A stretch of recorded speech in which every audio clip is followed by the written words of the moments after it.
पिछले एपिसोड में हमने देखा था अलियांग को, जिसने ली एम्पायर के 2 लोगों को मार दिया था और चेन पिंगन से उसका जेड हेयरपिन भी छीन लिया था, फिर उसे लौटा भी दिया, यह कहकर कि यह एक साधारण सी जेड हेयरपिन है। और हमने देखा था ली हुआई को, जो आलियंग को अपना जीजा बनाने की कोशिश कर रहा था, लेकिन आलियंग की हैंडराइटिंग देखने के बाद उसने आलियंग को अपना जीजा बनाने से मना कर दिया था। और चेन पिंगन ने ली बाओपिंग के लिए एक नया बुक केस भी बनाया था, जिसे देखकर ली बाओपिंग बहुत खुश हो गई थी। इस एपिसोड में हम देखते हैं 100-200 फीट ऊंची पहाड़ी पर लगभग 2 दर्जन लोग इकट्ठे थे। उनके सामने 2 लाशें पड़ी थी। हर किसी की आंखों में बस एक ही सवाल था, आखिर ये दोनों मरे कैसे? वांग यीफू, जो एक मजबूत कद काठी वाला योद्धा था, घुटनों के बल बैठकर इन लाशों की जांच कर रहा था। उसने अपनी उंगलियों से एक डेड बॉडी की पलकें ऊपर उठाईं। डेड बॉडी की आंखें ऐसे दिख रही थीं जैसे टूटी हुई चीनी मिट्टी की बनी हो। छोटे कद वाली महारानी पहाड़ी की ओर बढ़ रही थी। उसने अब आम औरतों जैसे कपड़े पहन लिए थे, लेकिन उसका रुतबा वैसा ही था, शक्तिशाली और क्रूर। उसके पीछे चल रहे थे यंग हुआ और शू हुनरन। उसने लाशों से अपनी दूरी बनाई रखी। अपनी नाक को दबाते हुए उसने वांग यीफू से पूछा, यह सब कैसे हुआ? वंग यीफू ने हल्की आह भरते हुए जवाब दिया, इन दोनों को एक ही वार में मार दिया गया है। शायद कोई तेज तलवार चलाने वाला मास्टर था। बाहर से शरीर बिल्कुल सही है, लेकिन अंदर से इनकी सारी नसें फट चुकी हैं और आंतरिक अंग पूरी तरह सड़ चुके हैं। महिला गुस्से में चिल्लाते हुए बोली, हमारे ग्रेट ली एम्पायर में इतने ताकतवर मार्शल आर्टिस्ट बिना किसी की नजर में आए कैसे पैदा हो गए? सोंग चंगजिंग हमेशा कहता है कि सीमा पर कुछ भी उसकी नजरों से नहीं बच सकता। तो इस बार क्या हुआ? उसने जानबूझकर इन्हें जाने दिया? वंग यीफू थोड़ा रुका, फिर बोला, महारानी, मुझे लगता है कि यह किसी एक ही व्यक्ति का काम है। महिला ने गुस्से में पूछा, आखिर यह कैसे हो सकता है? वंग यीफू ने लाशों की गर्दनों की ओर इशारा करते हुए बोला, यह लाल रेखा देखिए, दोनों की गर्दन पर एक सीधी लाइन है। मतलब एक ही तलवार की एक ही कट से दोनों को मारा गया। अब महिला ने और भी गुस्सा करते हुए पूछा, तुम कहना चाहते हो कि विंड स्नो टेम्पल के किसी मामूली योद्धा ने इन दोनों को मार डाला, जैसे कोई 2 मुर्गियों को काट रहा हो? अब शू हुनरन बीच में बोला, महारानी, ये कोई मामूली लोग नहीं थे। एक 7वें टियर का मार्शल आर्टिस्ट था जो करीबी लड़ाई में माहिर था, और दूसरा 8वें टियर का कल्टीवेटर जिसे फ्लाइंग सोर्ड और फॉर्मेशन में महारत हासिल था। पिछले 20 सालों में इन्होंने 6 हत्याएं की और एक बार भी असफल नहीं हुए। और दोनों महारानी के बांस की पत्ती पवेलियन के ए लिस्ट मास्टर्स थे। महिला का गुस्सा अब चरम पर पहुंच गया और उसने शू हुनरन से इनके नाम पूछे। शू हुनरन घबरा गया और तुरंत सिर झुकाकर बोला, मार्शल आर्टिस्ट का नाम ली हु था और कल्टीवेटर का नाम हु यिंगलिन था। इन्होंने ग्रेट ली एम्पायर के लिए कई बार जान की बाजी लगाई थी। महिला का चेहरा थोड़ा नरम पड़ा, लेकिन फिर एक हार सी झलकने लगी। उसे याद आया, ये वही लोग थे जिन्होंने ये चिंग को मारा था, वही जनरल जो लू एम्पायर की सीमा की रक्षा करता था। पर किस्मत देखो, वे किसी दुश्मन की जमीन पर नहीं मरे, बल्कि अपनी ही जमीन पर मारे गए। अब महिला ने हल्की हंसी के साथ कहा, ये चिंग की हत्या का किस्सा बड़ा मजेदार था। हमें लगा था कि उसे मारने के लिए कई शक्तिशाली कल्टीवेटर्स लगेंगे, इसीलिए मैंने अपने चाचा से हाथ मिलाया। पर हकीकत में यह तो बेहद आसान निकला। हमारे लोग चुपचाप उसकी सीमा में घुसे, उसके कैंप तक पहुंचे और उसे वहीं मार डाला। और लू एम्पायर ने भी कोई एक्शन नहीं लिया। सुना था कि ये चिंग ने कुछ इमॉर्टल सेक्ट्स को दुश्मन बना लिया था, पर हमने सोचा नहीं था कि पूरा साम्राज्य ही उसे छोड़ देगा। वंग यीफू चुपचाप यह सब सुन रहा था और उसकी आंखों में दुख झलकने लगा। ये चिंग वह देश का एक सच्चा स्तंभ था। 30 साल तक वह सीमा की रक्षा करता रहा। उसने ग्रेट ली एम्पायर की 3 बड़े हमलों को रोका था। वह इतना जिद्दी था कि सोंग चंगजिंग भी उसे पसंद नहीं करता था। लेकिन जब वह मरा तो उसके नाम के लिए सम्मान तय करने में दरबार को 10 दिन लग गए। आखिर में उसे इतना मामूली सम्मान मिला कि उसकी 60,000 की सेना टूट गई। सोंग चंगजिंग ने जब लू एम्पायर पर हमला किया तो सबसे पहले ये चिंग की कब्र पर जाकर शराब चढ़ाई। इससे ग्रेट ली एम्पायर के मिनिस्ट्री ऑफ राइट्स ने सोंग चंगजिंग के खिलाफ आरोप लगाए। लेकिन सोंग चंगजिंग ने सम्राट को सिर्फ एक वाक्य भेजा कि उसके ग्रेट ली एम्पायर के बाहर भी हीरो होते हैं। भाई, इतना छोटा लेकिन इतना ताकतवर जवाब। जब सम्राट ने यह संदेश पढ़ा तो वह जोर से हंस पड़ा। उसने अपने पास खड़े नौकर से कहा, यह वाक्य सोंग चंगजिंग के दिल से निकला है, लेकिन लिखवाया किसी और से है। मतलब साफ था, सोंग चंगजिंग जज्बाती और ऑनेस्ट था, लेकिन लिखने पढ़ने में उतना तेज नहीं था। इस पूरी घटना को महारानी बड़ी ही बारीकी से देख रही थी। वह वंग यीफू के हाव भाव को जांच रही थी, यह समझने के लिए कि क्या वह उसके खिलाफ होने वाला है या नहीं। अगर वह बिल्कुल भी भावनाएं नहीं दिखा रहा है तो इसका मतलब है कि उसके अंदर एक अटल इरादा जन्म ले चुका है।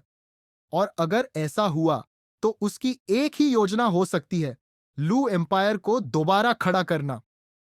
अगर वंग यीफू सच में यही सोच रहा था तो इसका मतलब था कि वह खुद अपनी मौत को न्योता दे रहा था। लेकिन महिला को कोई डर नहीं था। अगर वह नाटक कर रहा था तो भी उसे कोई चिंता नहीं थी। भाई, सत्ता के ऊंचे स्तर पर खेल सिर्फ ताकत का नहीं होता, बल्कि दिमाग और राजनीति का भी होता है। अब शू हुनरन उलझन में थी, क्योंकि रानी पहले ही मास्टर रुआन से वादा कर चुकी थी कि ड्रैगन स्प्रिंग काउंटी में वह कोई कार्रवाई नहीं करेंगी। लीहो और हु यिंगलिन को भी आदेश दिए गए थे कि वे सीमा तक पहुंचने तक कोई कदम न उठाए। तो फिर मास्टर रुअन ने अचानक उनका विरोध क्यों किया? भाई, मतलब मामला और भी पेचीदा होता जा रहा था। फिर उसने एक और बड़ी चिंता जताई। विंड स्नो टेम्पल के वे मार्शल आर्टिस्ट जिनका सम्मान मास्टर रुआन भी करते हैं, क्या वे वाकई इस फैसले को नजरअंदाज कर देंगे? भाई, अब यह साफ था कि कहानी में और भी बड़े खिलाड़ी मौजूद थे। वांग यीफू ने गंभीर आवाज में पूछा, क्या हमें अब तक इस हमले के पीछे का मास्टरमाइंड पता चला? यांगवा ने नामे सिर हिलाते हुए कहा, हम मास्टर रुअन से सीधे नहीं पूछ सकते। हम विंड स्नो टेम्पल भी नहीं जा सकते और जवाब की मांग नहीं कर सकते। हमें सिर्फ ग्रेट ली एम्पायर के खुफिया तंत्र पर भरोसा करना होगा। पर समस्या यह थी कि इस समय रानी खुद सीमाओं पर हो रही खुफिया गतिविधियों में ज्यादा दखल नहीं दे सकती थी। भाई, मतलब सारा मामला सिर्फ एक युद्ध नहीं बल्कि एक गहरी राजनीतिक साजिश थी। वैंग यीफू ने एक और संभावना पर चर्चा करते हुए कहा कि क्या ली क्लान का नौकर जू है अपनी असली शक्ति छिपा रहा है? लेकिन महिला ने इसे मजाक में उड़ाते हुए कहा, जू है, उसकी कोई औकात नहीं। वह सिर्फ 5वें स्तर का मार्शल आर्टिस्ट है। और वैसे भी ली क्लैन मुझसे दुश्मनी लेने की हिम्मत कभी नहीं करेगा।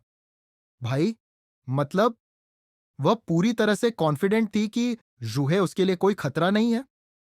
लेकिन क्या सच में ऐसा ही था, या फिर यह महिला किसी बड़े खतरे को नजरअंदाज कर रही थी? शू हुनरन ने हल्की चिंता जाहिर करते हुए कहा, अगर हमें असली गुनहगार का पता नहीं चला तो यह मामला हमारे लिए बहुत मुश्किल हो जाएगा। लेकिन महिला ने एक शातिर मुस्कान के साथ जवाब दिया, मुश्किल?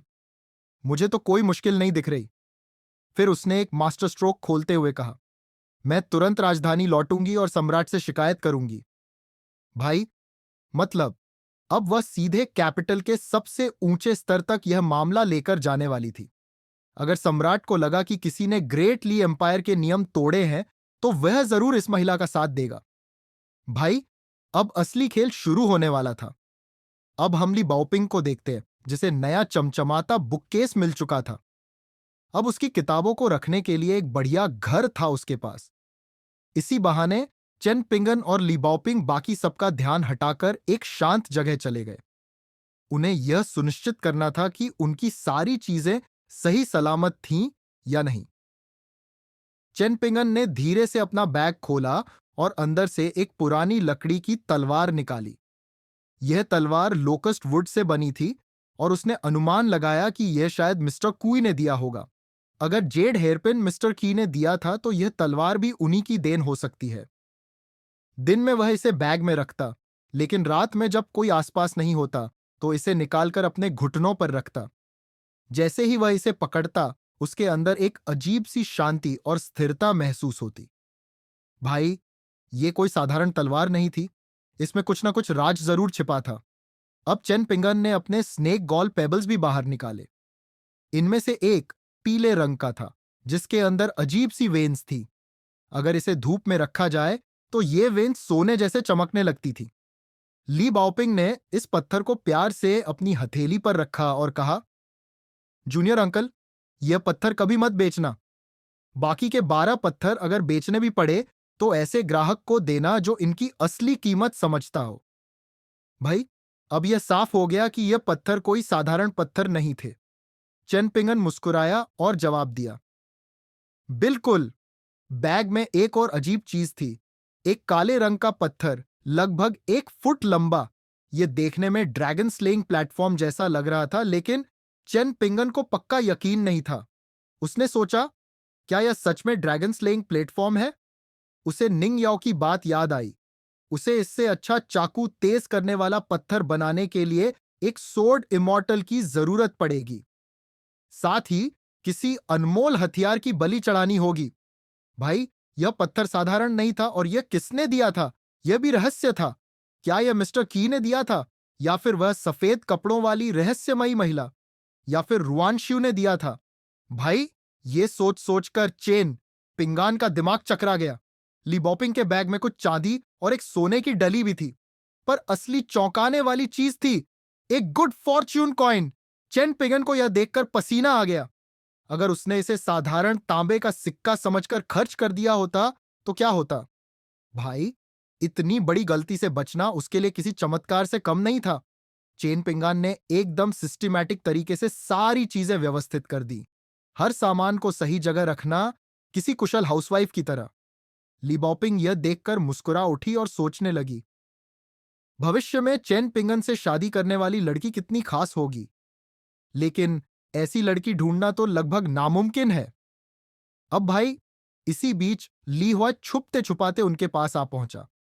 जैसे ही उसने लीबॉपिंग को देखा, उसने तुरंत चेन पिंगन से कहा, चेन पिंगान, अगर तुम मेरे लिए लीबॉपिंग से बड़ा और सुंदर बुककेस बनाओगे तो मैं भी तुम्हें जूनियर अंकल बुलाऊंगा।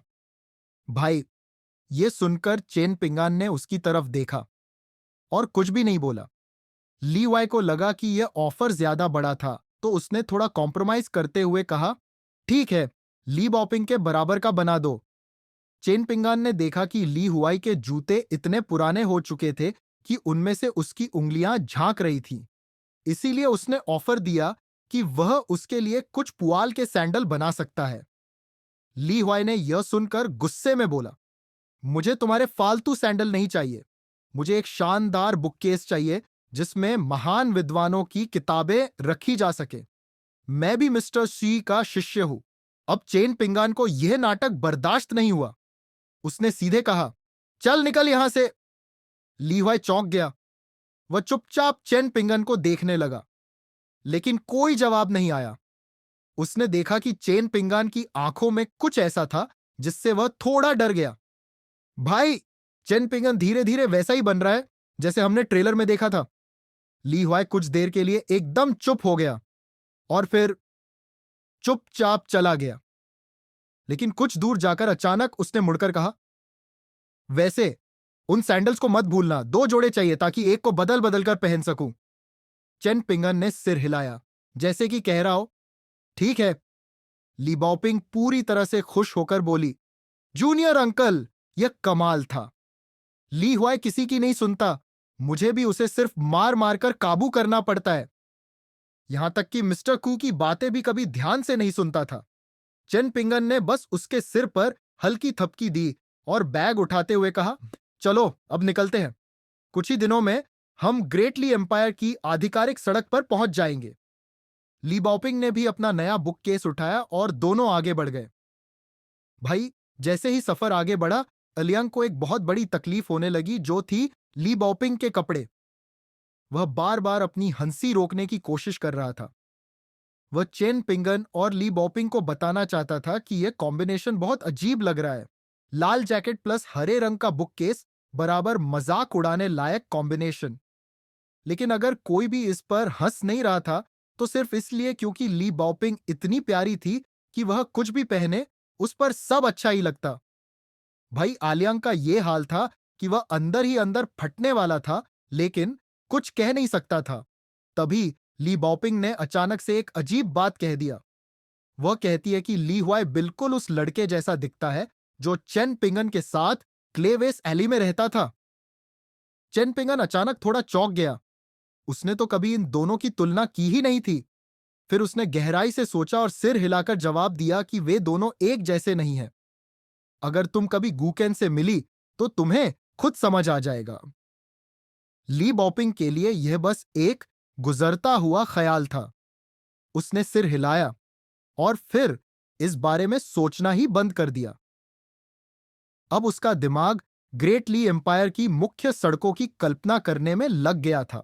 भाई, मतलब कि ली बॉपिंग के दिमाग में हर सेकंड नई बातें आती जाती रहती थीं। चेन पिंगन ने सोचा कि शुरू में उसे भी लगता था कि ली हुआई और गूचान एक जैसे हैं, लेकिन जब उसने दोनों को करीब से समझा तो उसे एहसास हुआ कि वे बिल्कुल अलग हैं। ली हुआई और गूचान दोनों की जुबान बहुत तेज थी, ऐसी कि कोई भी उनसे बात करके गुस्से से लाल हो जाए। लेकिन इन दोनों के स्वभाव में जमीन आसमान का फर्क था। गुकान हमेशा बहुत चालाक और होशियार दिखता था। उसकी आंखें हर वक्त इधर उधर दौड़ती रहती थीं। लेकिन यह समझदारी उसने अपनी सुरक्षा के लिए सीखी थी। उसे बहुत छोटी उम्र में ही जिंदगी की कड़वी सच्चाइयों से निपटना सीखना पड़ा था। गूकेन की मां ने उसे अकेले पाला था, लेकिन कई बार वह अपने फर्ज निभाने में नाकाम रही। इसका नतीजा यह हुआ कि गूकेन को आम बच्चे से कहीं ज्यादा मुश्किलें झेलनी पड़ी। ली हुआई की पर्सनैलिटी गूकेन से बिल्कुल उलट थी। वह बस एक नटखट बच्चा था जो हर किसी को तंग करना पसंद करता था। उसके पास माँ बाप थे, बड़ी बहन थी और उसकी जिंदगी ज्यादा मुश्किल नहीं थी। वह स्कूल जाता था और उसके दोस्त भी थे। मतलब कि उसके पास गूकैन जैसी कोई बड़ी जिम्मेदारी या दर्द नहीं था। गूकैन अपने दर्द और तकलीफों की वजह से गहरा और सोचने वाला इंसान बना, जबकि ली हुआई सिर्फ मस्ती करने वाला शरारती लड़का था। चेन पिंगन को एक पुरानी घटना याद आई जिसने गूचान के जीवन की कठिनाई को और साफ कर दिया। एक दिन उसने देखा कि एक शराबी आदमी क्लेवेस अली से लड़खड़ाता हुआ बाहर निकला। गूकान उस समय खेलकर घर लौट रहा था। अचानक उस शराबी ने बिना किसी कारण के गूकान को जबरदस्त लात मार दी। गूचन पेट पकड़कर नीचे गिर गया, लेकिन वह वहीं नहीं रुका। उसने गूकान के सिर पर भी जोर से पैर रख दिया। भाई, यह देखकर कोई भी कांप जाता। गूकान कुछ नहीं कर सका। वह बस दीवार के पास लौटकर अपने पेट को पकड़कर बैठ गया। वह इतना दर्द में था कि चिल्ला भी नहीं पाया।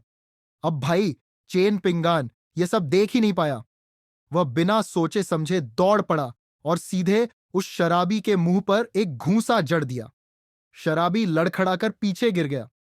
फिर चेन पिंगन ने बिना देर किए गूचन को अपनी पीठ पर उठाया और दौड़ते हुए उसे यांग फैमिली की दवाई की दुकान पर ले गया। अगर वह सही समय पर नहीं आता तो पता नहीं उस गरीब बच्चे के साथ और क्या होता।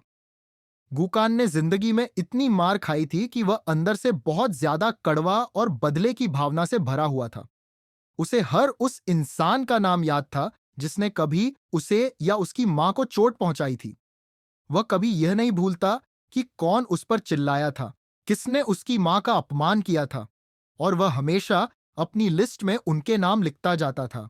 गूकान बस ताक में रहता था कि कभी ना कभी उसे अपने सभी दुश्मनों को सबक सिखाने का मौका मिलेगा। भाई, मतलब यह है कि गूकैन के अंदर इतनी नफरत थी कि वह किसी भी वक्त किसी पर फट सकता था। अब भाई, बचपन की कुछ बातें इंसान भूल जाता है, लेकिन कुछ यादें जिंदगी भर पीछा नहीं छोड़ती। गूकान भी बड़ा होता गया और बहुत सारी बातें धुंधली पड़ गई, लेकिन कुछ नफरतें कभी खत्म नहीं हुई।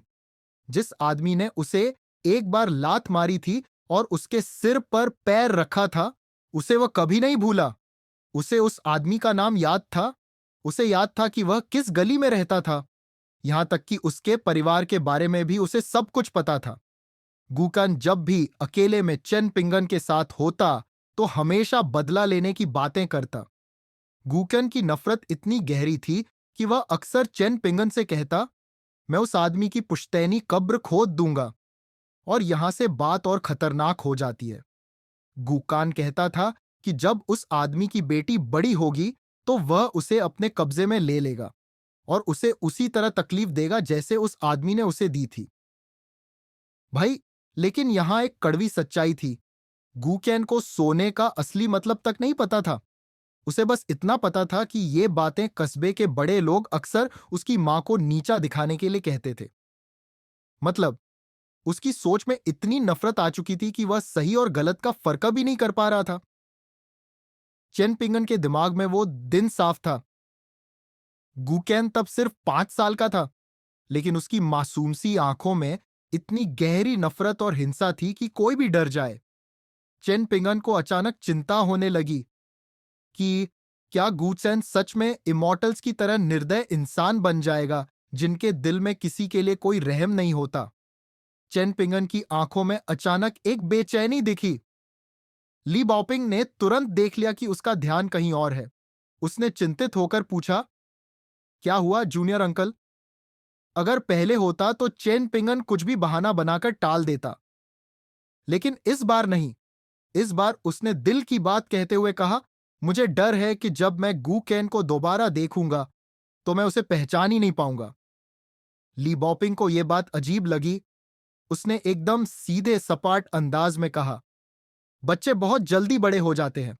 अगर तुम उससे कुछ साल बाद मिलोगे तो उसे पहचानना मुश्किल तो होगा ही।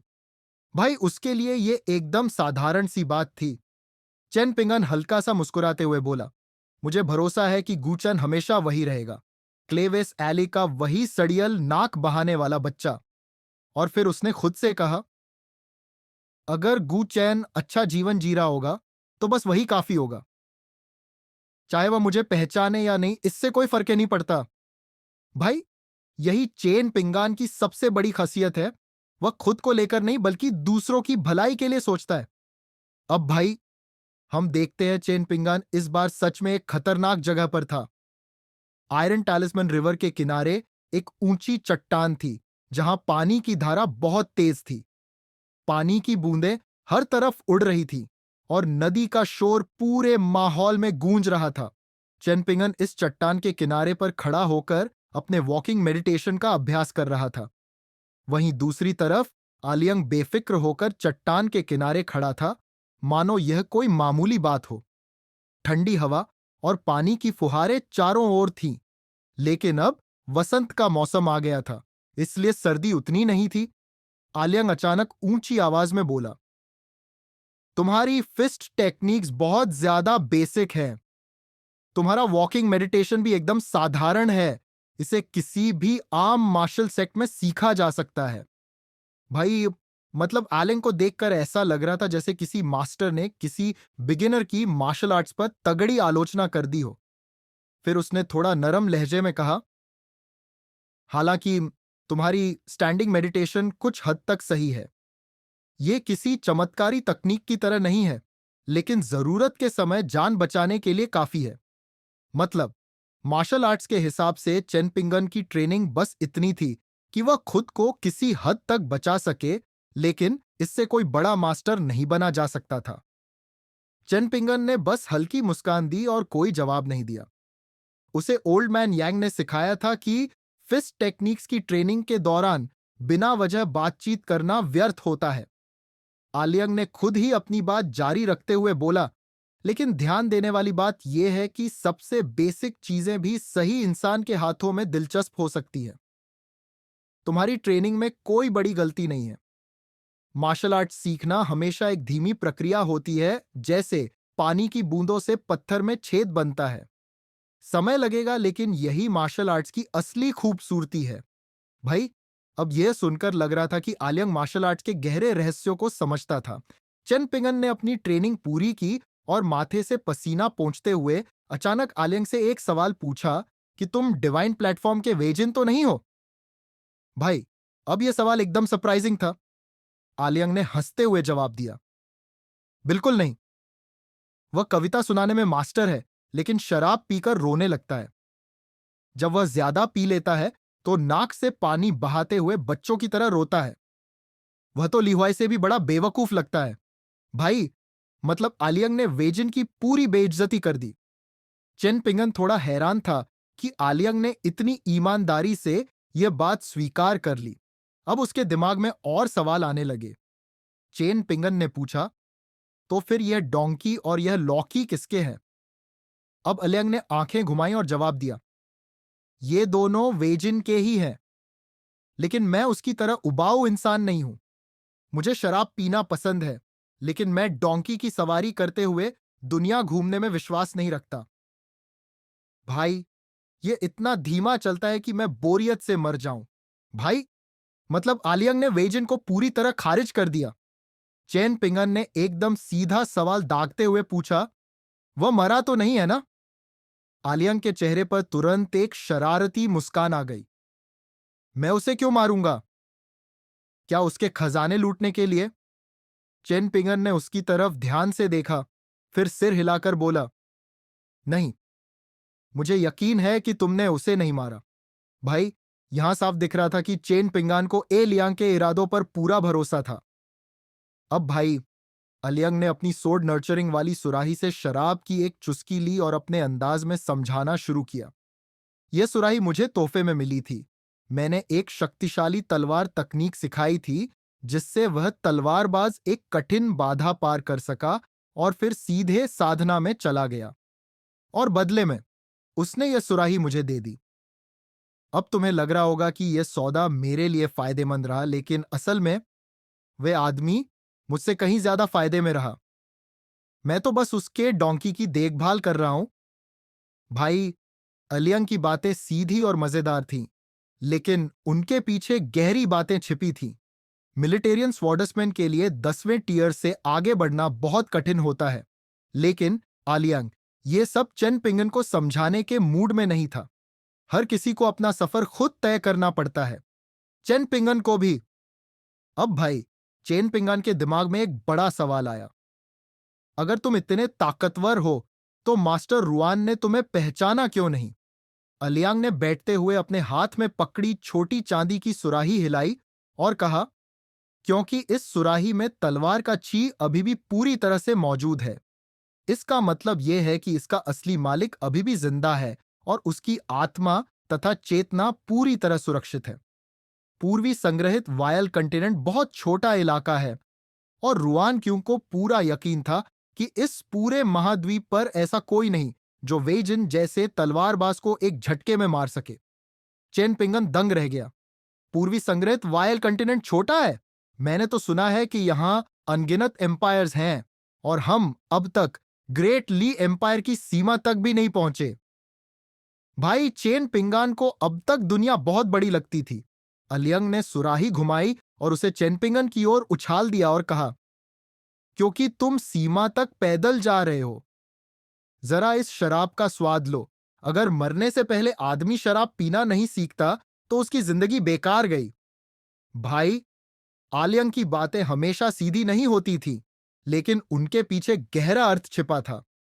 चेन पिंगन ने फौरन मना करते हुए कहा कि उसे जूहे ने कहा था कि मार्शल आर्टिस्ट को शराब नहीं पीनी चाहिए। उसने सावधानी से सुराही पकड़ी और आलियंग को लौटानी चाहिए, लेकिन आलियंग ने लेने से मना कर दिया। अब चेन पिंगान को सुराही पकड़नी ही पड़ी और वह नदी की ओर देखते हुए बोला, मैंने अपनी आंखों से इमॉर्टल्स को तलवारों पर उड़ते देखा है। वो निश्चित रूप से पैदल चलने से ज्यादा तेज है। अब भाई, चेन पिंगान को एलियांग के बारे में और ज्यादा जानने की उत्सुकता थी। आलियंग, क्या तुम सच में इतने ताकतवर हो कि वेजिन को तलवार सिखा सको? तो इसका मतलब है कि तुम जूहे से भी ज्यादा ताकतवर हो? अब आलियंग को जूहे की बातें सुनकर गुस्सा आने लगा। उसने सोचा, फिर से जूहे का नाम। यह लड़का हर चीज को जूहे से क्यों तुलना कर रहा है? आलियंग ने गहरी सांस ली और कहा, शुक्र मनाओ कि मैं अच्छा इंसान हूं, वरना इतनी बेवकूफी भरी बात पूछने पर तुम्हें मैं छोड़ता नहीं। चेन पिंगन ने फिर चिढ़ाने के लिए दोबारा पूछा, तो क्या तुम उससे बहुत ज्यादा ताकतवर हो? अलियांग ने झट से सुराही छीनी, मुंह ऊपर किया और एक लंबी चुस्की ले ली। फिर हाथ हिलाकर चेन पिंगान को दूर जाने का इशारा किया। चेन पिंगन उसकी हालत देखकर जोर जोर से हंसने लगा। थोड़ी देर बाद चेन पिंगन मुस्कुराया और कहा, सच कहूं तो मुझे पता है कि तुम जूहे से बहुत ज्यादा ताकतवर हो। आलियांग को अब थोड़ा अच्छा लगा, लेकिन चेन पिंगन ने तुरंत एक और पंच मार दिया। लेकिन मुझे तो लगता है कि दो जूहे भी तुम्हें हरा नहीं सकते। अलियांग ने यह सुनकर गुस्से में बोला, अगर मेरी तारीफ करनी है तो ढंग से करो। कम से कम ये तो कहो कि दो जूहे तो पक्का मेरा कुछ नहीं बिगाड़ सकते। चेन पिंगन ने जवाब नहीं दिया, बस हल्का सा मुस्कुराया और नदी की ओर देखने लगा। फिर उसने अचानक ए लियांग को धन्यवाद दिया। आलियांग चौंक गया और पूछा, मगर किस लिए? मैंने तुम्हें कोई मार्शल आर्ट्स या स्वॉर्ड टेक्निक्स तो सिखाई नहीं। चेन पिंगन ने ध्यान से जवाब दिया, तुमसे मिलने के बाद मुझे लगने लगा है कि बाहरी दुनिया उतनी डरावनी नहीं है जितना मैं सोचता था। अब मुझे एहसास हुआ कि दुनिया में अच्छे लोग भी हैं। सिर्फ ताकतवर लोग ही नहीं होते जो दूसरों को दबाते हैं। भाई, यह चेन पिंगान के लिए बहुत बड़ा एहसास था।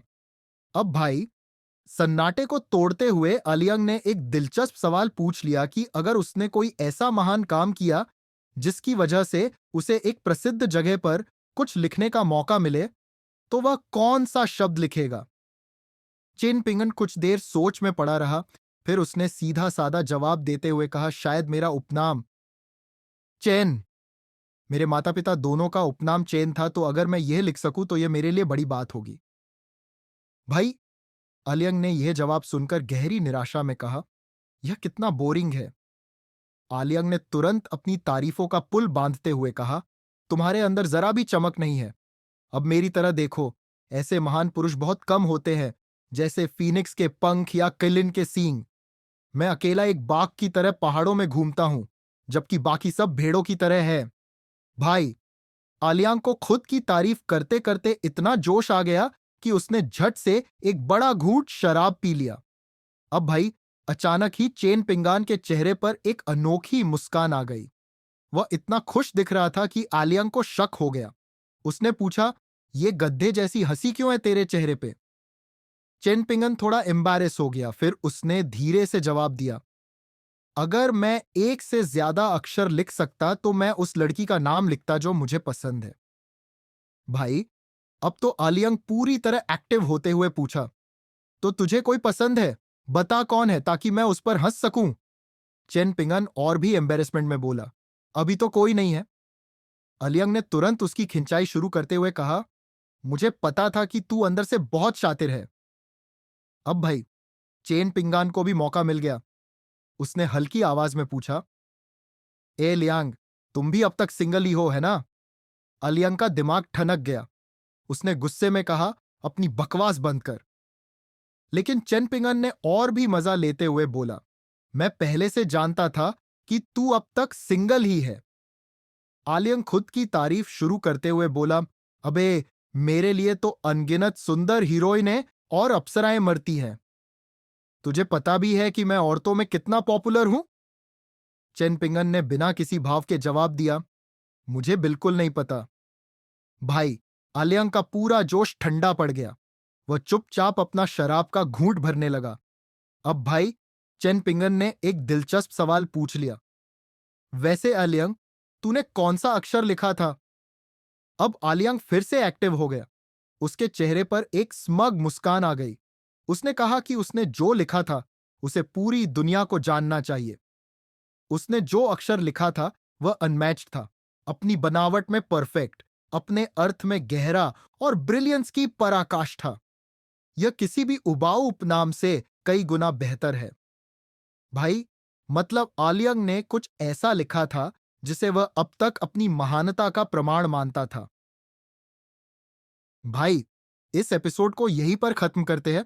अगर आपको यह एपिसोड पसंद आया तो लाइक करें, अपने दोस्तों के साथ शेयर करें और चैनल को सब्सक्राइब करें। बेल आइकन दबाएं ताकि अगला एपिसोड सबसे पहले आपको मिले।